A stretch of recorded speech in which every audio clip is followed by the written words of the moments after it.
¿Quién llegará realmente a la casa de Nariño? Abelardo de la Espriella mantiene la ventaja o Iván Cepeda logró remontar la recta final. Las nuevas alianzas políticas cambiaron el rumbo de la elección. ¿Y por qué el gobierno prohibió fotografiar el tarjetón en las urnas? ¿Qué puede ocurrir en los últimos 5 días más importantes de la política colombiana? Bienvenidos al Telescopio Político.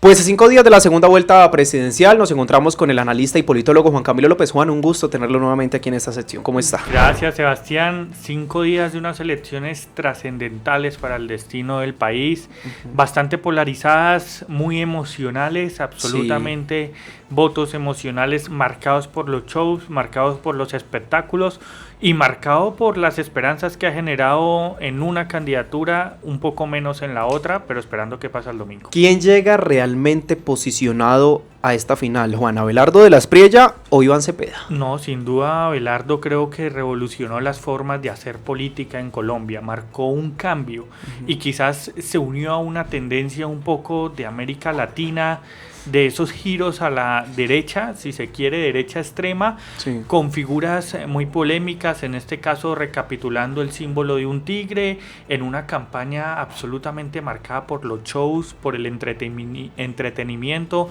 Estuvieron este medio de comunicación el lunes, el domingo en Buga, Sebastián, los juegos artificiales, su vidrio blindado, si se quiere, marcando la tarima en un segundo, tercer piso.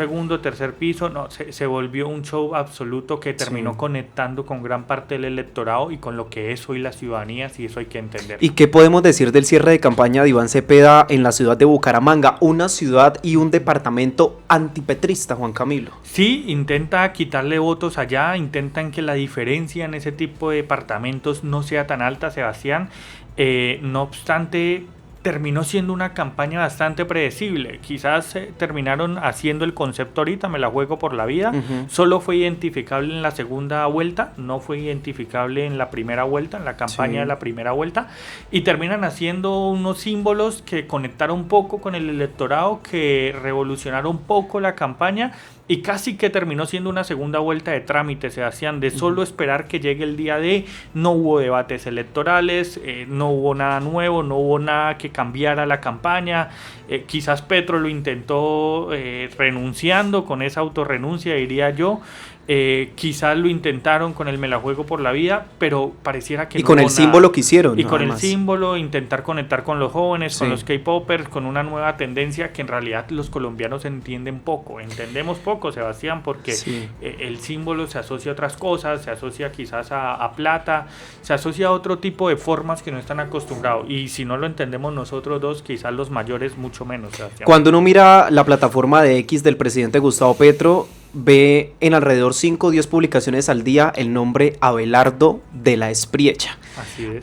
Hace pocos días veía que el presidente decía que si llegase a haber un gobierno fascista, pues se irían a las calles y él iba a ser un líder de todo ese movimiento social que realizarían, Juan. Y hay temor, y además el ministro de la Defensa dice de que hay reportes de inteligencia militar de que después de la segunda vuelta presidencial van a haber desmanes, va a haber vandalismo, va a haber un estallido social. ¿Qué podemos decir frente a esto en un país democrático como Colombia? Pues Sebastián, lo primero es que la diferencia va a ser clave, es decir, cuánto es la diferencia entre el candidato ganador y el segundo, porque eso va a permitir generar unos grados de legitimidad. Quienes crean que el estallido social que ocurrió en el año 2021, como lo cree el presidente Petro, tiene una cabeza visible, tiene un representante, tiene unos líderes, tiene unas figuras que convocan y la gente sale a la calle inmediatamente, se equivocan confundiendo lo que fue el estallido social. El estallido social fue fortuito, fue la gente volcada a las calles sin ningún líder, producto de la indignación que les generó en ese entonces una reforma tributaria. Que llegue un presidente el día domingo electo con una diferencia de más de 1 millón de votos va a hacer que no haya ambiente para que ocurra un estallido social, que no haya ambiente para que hayan personas en la calle. Todo lo contrario, lo que va a haber es una tranquilidad porque hay unos resultados confiables y en Colombia las personas solemos respetar la institucionalidad y eso es algo que hay que entender. Ahora bien, Sebastián, sí es importante que el próximo presidente tenga la capacidad de unir a diferentes sectores, porque han sido unas elecciones bastante polarizadas, han sido unas elecciones bastante divididas, Sí. y el presidente tiene que mandar mensajes de unidad que permitan generarle un escenario de gobernabilidad para que desarrolle su plan de desarrollo y su programa de gobierno.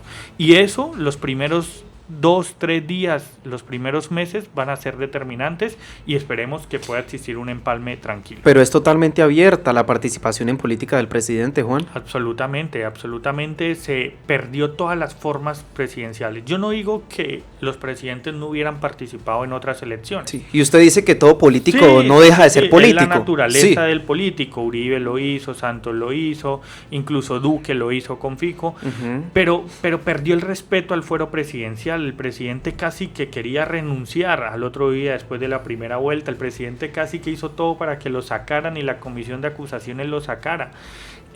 Afortunadamente la institucionalidad en este país dijo al presidente Petro hay que dejarlo terminar su periodo, y se le va a dejar terminar, pero sin duda si alguien irrespetó el fuero presidencial fue el presidente Petro. ¿Cuál considera usted, Juan, que va a ser el factor determinante, la balanza que va a inclinarse el próximo domingo? ¿La abstención, el voto joven, las maquinarias de opinión? No, Sebastián, sobre las maquinarias hablamos en el capítulo justo anterior de las elecciones, y dijimos que poco efecto tenían las maquinarias Ujú. en la presidencia de la República, y quedó demostrado, creo que en eso coincidimos y acertamos. La abstención no fue mayoritaria, creo que la gente salió a votar, casi tuvimos participación del 60%, 58-60%. Sí. Y yo creo que lo factor determinante va a ser la emoción que ha generado un espectáculo de una campaña. Creo que eso es lo que hace que la gente quiera votar. Es decir, la gente siente que ahora sí algo va a cambiar, que no cambió con el presidente Petro, que no cambió con Duque, que no cambió con Santos, que hay algo ahorita diferente, y que es una campaña que ha logrado emocionar, como emocionan las campañas del siglo XXI, como emocionan las campañas de la década del 2020, y que pues eso ha emocionado a la gente, y hay que decirlo con claridad. ¿Usted cree que uno de los errores de pronto de la campaña de Iván Cepeda fue haberlo elegido a él como candidato, independientemente de la consulta interna que hubo, de la consulta que hubo el pasado octubre del 2025? ¿Fue de pronto un problema de estrategia en escoger a Aida Quilcue como la fórmula vicepresidencial? ¿En qué fallaron? O también pudo haber sido, Juan Camilo, en que el presidente Gustavo Petro se metiera de lleno en esa campaña, o que Iván Cepeda lo mencionara constantemente en la plaza pública. Sebastián, yo creo que fue una campaña que, si volvemos a hablar en términos de tiempo, esta se quedó en el siglo XX. Es una campaña que quería evocar momentos del siglo XX del mundo, que tenía un candidato que quería evocar figuras socialistas, figuras comunistas del siglo XX, y una lucha contra unas élites que hoy la gente no lo percibía así. No leyeron el momento político del país, no leyeron que ya eran gobierno, no leyeron que habían cometido muchos errores, y el candidato con sus formas terminó evocando todo un discurso del siglo XX. Un candidato aburrido, un candidato distante, un candidato frío, un candidato que leía los discursos, Sebastián, cuando la gente está esperando espontaneidad, cuando la gente está esperando show, espectáculo. Un candidato que no hablaba de él, sino que hablaba del gobierno de Gustavo Petro. Y del otro lado, un candidato que proyectaba futuro, un candidato que proyectaba seguridad, que proyectaba entretenimiento, que proyectaba show, que proyectaba conciertos. Todo lo nuevo terminó siendo Abelardo de la Espriella, y todo lo antiguo terminó siendo Iván Cepeda. ¿Y sabe qué me llama mucho la atención? Que Abelardo muestra constantemente a la familia. ¿Siente, Juan Camilo, que ese fue un punto a favor? Así es, Sebastián. Colombia sigue siendo una sociedad conservadora, es decir, que haya ganado el presidente Petro no significa lo contrario. Colombia sigue siendo una sociedad tradicional, y la familia tiene un rol preponderante en eso. Nadie sabe quién es la esposa de Iván Cepeda. La ciudadanía no sabe si Iván Cepeda tiene esposa, si no tiene esposa, si tiene hijos, si no tiene hijos. Mientras que del otro lado terminó siendo la campaña que mostraba a la esposa, que mostraba a los hijos, que mostraba a la familia, y que le volvía ese rol central a las primeras damas, que se perdió con el presidente Gustavo Petro. Si bien Verónica Alcocer empezó muy activa, luego vino todo este escándalo de Panamá, luego vino el tema de la separación entre ella y el presidente Petro, y bien supo recoger eso Abelardo de la Espriella. Simplemente un dato, Sebastián, no sé si lo vieron, pero esperó los resultados rezando el rosario con la familia del candidato Abelardo de la Espriella. Es entender las nuevas formas de comunicación. Y también fue un mensaje el cierre de campaña en Buga, en la ciudad de los milagros. Pero además le dieron la vuelta a todo, ¿no? Porque venía de ser un candidato que decía que era ateo. Que era ateo, sí. A un candidato religioso, familiar, y a todo le dieron la vuelta con una ola de mensajes muy poderosos y atacando diferentes ecosistemas digitales que terminó siendo un éxito. ¿Por qué atacar tanto a Abelardo de la Espriella, la oposición y diferente gente que no está de acuerdo de pronto con su línea en muchas de esas noticias? Por ejemplo, cuando era ateo, que anteriormente le decía a los colombianos que eran unos malagradecidos, bueno, en fin, cantidad de noticias que ahorita salen a flote a través de redes sociales. ¿Y por qué ser el que hoy lidera o lideró la primera vuelta presidencial y quien lidera las encuestas? Es decir, ¿la gente no se dejó llevar de esas noticias, Juan Camilo? Sebastián, estamos en un momento donde olvidamos muy rápido lo que pasó. Es decir, poco nos acordamos de lo que pasó ayer. En el día, Sebastián, no sé cuántos videos podemos estar viendo, personas de la edad de nosotros, pero fácilmente llegamos a 100, 200 videos entre scroll de TikTok, Instagram, pase videos. Estamos viendo mucho contenido y al final del día solo nos acordaremos de uno, si acaso 2 videos de todos esos videos que vimos. Lo mismo termina pasando a la ciudadanía. Lo que pasó ayer, lo que pasó hace un mes, 2 meses, fácilmente es olvidado por lo que está pasando hoy. Y el candidato Abelardo de la Espriella tuvo la capacidad de construir un personaje que recordaban todos los días. Entonces es un creyente de Dios, es un hombre de familia, es un hombre seguro, es un hombre que viste bien, es un hombre auténtico, es un hombre que te ofrece espectáculo, es un hombre que habla claro, y con eso construyeron los valores todos los días, y la gente rápidamente olvida lo que pasó ayer. Y creo que en eso fue un éxito y es una campaña muy novedosa para América Latina. Y las denuncias que está realizando Abelardo de la Espriella por compra de votos a representantes a la Cámara del Pacto Histórico, a gente del progresismo, Juan Camilo, al gobernador actual, de Nariño, Luis Alfonso Escobar.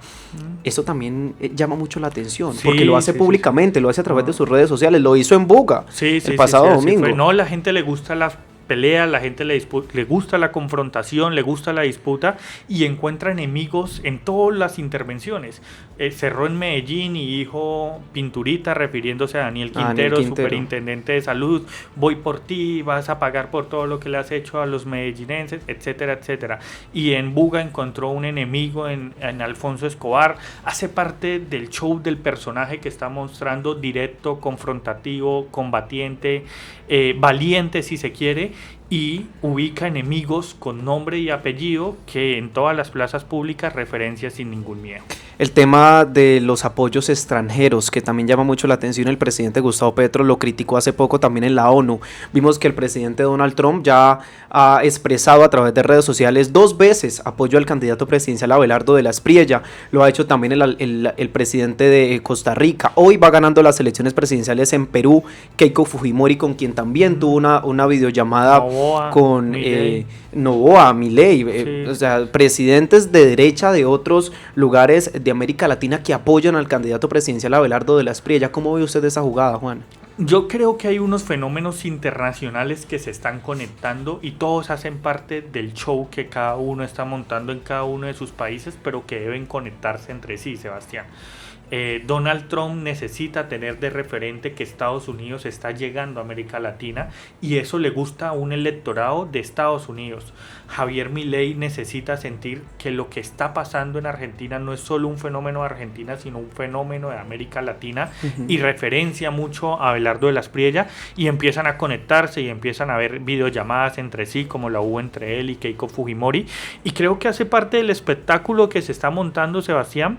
Yo sí creo que es preocupante la injerencia directa de otros países en las elecciones, de otro país que no sea el de él, que la soberanía hay que respetarla, pero que hace parte de todos estos shows que se están montando alrededor de la política y que están conectando con la ciudadanía, porque a la gente le gusta, Sí. Sebastián. ¿Podríamos ver una llamada de estos últimos 5 días de Nayib Bukele con Abelardo? Sí, puede pasar, lo están haciendo muy bien y es muy probable, o puede haber trino de Bukele, pero seguramente va a haber incidencia, o puede haber por ahí una que otra visa suspendida, porque es lo que ha pedido Abelardo a Estados Unidos, suspender visas, y creo que eso hace parte del juego democrático en el que estamos. Juan Camilo, el gobierno expidió un decreto recordándole a toda la ciudadanía la prohibición de la fotografía cuando están subrayando allí en el tarjetón.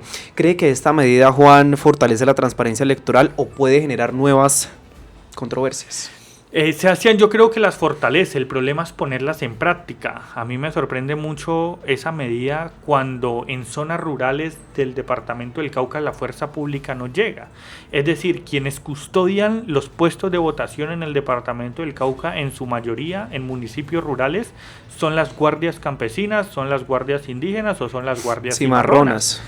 Y entonces, ¿qué garantías pueden haber para que las personas ejerzan su derecho al voto libremente? Yo creo que eso abre un debate en el país enorme que yo he puesto de presente hace mucho, y es que hay municipios en el departamento del Cauca que tienen 15 puestos de votación y la fuerza pública, ejército, policía, solo pueden estar en 2 de ellos. El resto no. Entonces, pues muy chévere lo que dice la Procuraduría, muy creo que acertado lo que pide la Procuraduría para que no haya presiones. Pero ¿qué garantías hay de que eso se cumpla? Sí. ¿Quién se encarga de que eso se cumpla? ¿Las guardias indígenas, cuando tienen hoy candidata a la vicepresidencia de la República? Yo creo que ahí hay un debate muy interesante que para los municipios rurales, que son la mayoría de nuestro país, toca empezar a revisar detenidamente. Por eso desde hoy ya se instaló el puesto de mando unificado liderado por el gobierno nacional, liderado por la Procuraduría, por la Registraduría Nacional del Estado Civil. Antes lo hacían el día sábado, ya lo hacen desde ya 5 días antes. Juan Camilo, le pongo ahora casos hipotéticos. Si llegan a votar entre 23 y 24 millones de colombianos, ¿qué tipo de participación favorecería a un candidato? Entre 23 y 23 y 24 millones. Creo que se mantiene la tendencia que vimos en primera vuelta y crecen proporcionalmente, y habrá una victoria clara de Abelardo de la Espriella. Creo que a ese mismo número nos vamos a estar acercando, Sebastián, que fue lo que tuvimos en primera vuelta. Es decir, que más realista. Es decir que faltando 5 días, ¿usted ve a Abelardo de la Espriella victorioso para llegar a la Casa de Nariño? Sin duda, Sebastián, yo creo que hoy tiene las grandes posibilidades de ser presidente de la República. Creo que va a haber una diferencia que superará el 1.000.000 de votos, puede estar rondando el 1.500.000 votos, pero es la campaña que hoy emociona en las calles.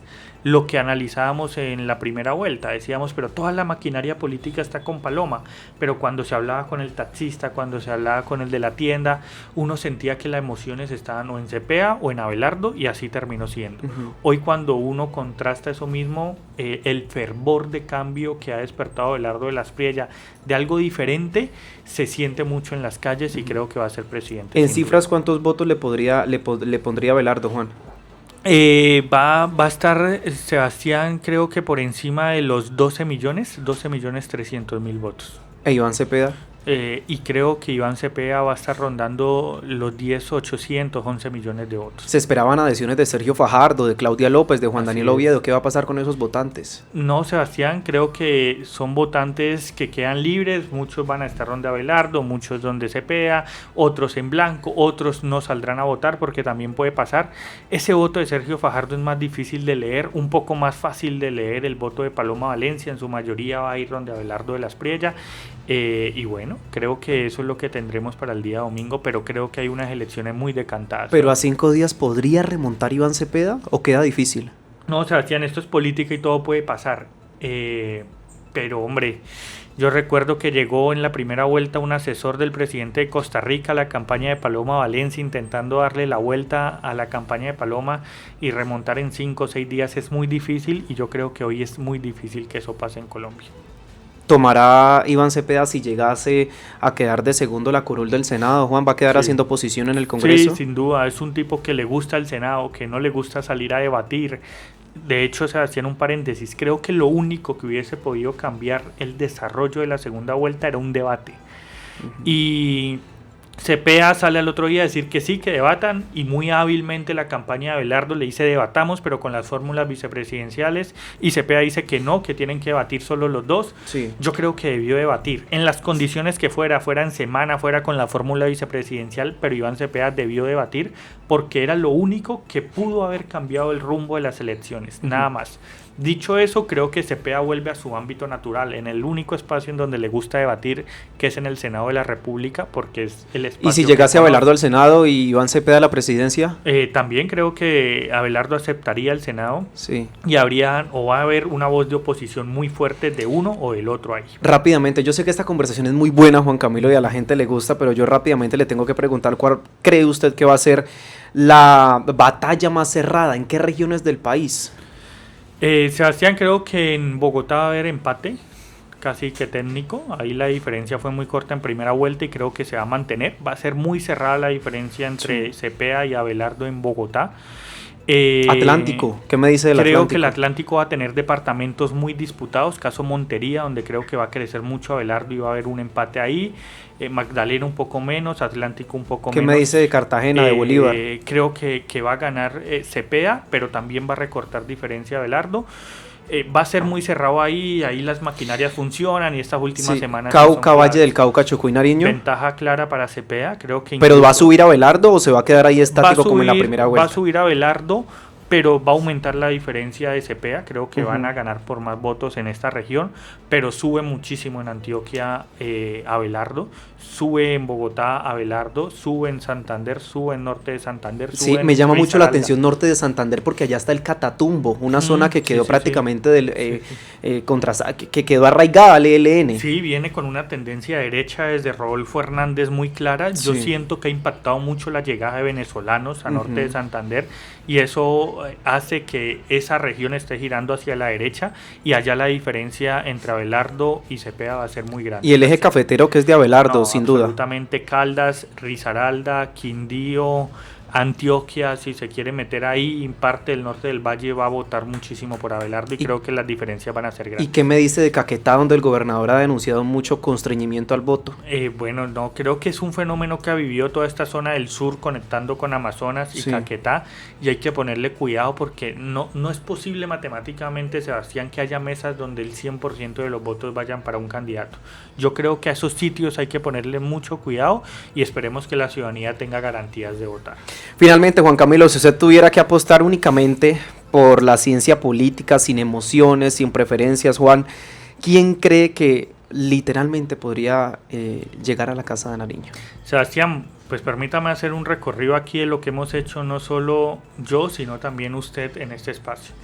Dijimos que las curules de la Cámara de Representantes del Cauca quedarían divididas 2 para el pacto, 1 y 1. Y así fue, tenemos 2 representantes del pacto, un liberal y uno del verde. Y en presidencia dijimos que pasaban a segunda vuelta Abelardo de la Espriella e Iván Cepeda y también acertamos. Creo que sin duda el presidente de la República se llamará Abelardo de la Espriella el próximo domingo y que viene un periodo de transición para el país bastante complicado, bastante difícil, que va a generar movilizaciones en algunos sectores y que va a generar unas tensiones institucionales importantes que vamos a ver si caen bien o no para el país. Bueno, pues ojalá los que los tienen hate pongan esto también el próximo domingo en sus redes sociales. Ojalá, porque hemos acertado bastante, pero bueno, aquí estaremos el domingo haciendo el análisis y como hemos dicho, esto es política y todo puede pasar, podemos no acertar, pero hoy todo apunta y en la calle se vive que Abelardo será presidente de la República. Política es dinámica, Juan Camilo. En una palabra, ¿cómo denomina esta contienda electoral de segunda vuelta? Espectáculo. Creo que eso ha sido la campaña electoral porque ha marcado la agenda quien ha llevado el espectáculo y el show y ha sido Abelardo de la Espriella y esta campaña se va a volver referente en América Latina. Bueno, pues lo acaban de escuchar a nuestro compañero y analista Juan Camilo López, quien nos brinda ese análisis político y electoral a 5 días de la segunda vuelta presidencial en el país. A ustedes conectados el próximo domingo desde muy temprano para conocer este cubrimiento especial de la segunda vuelta presidencial en Colombia y por supuesto ese análisis electoral que tendremos después de las 3 de la tarde para conocer ese preconteo y quién va a ser el próximo presidente de la República que liderará desde el próximo 7 de agosto hasta el 2030 la nación. A ustedes gracias, cuídense mucho, hasta entonces, chao.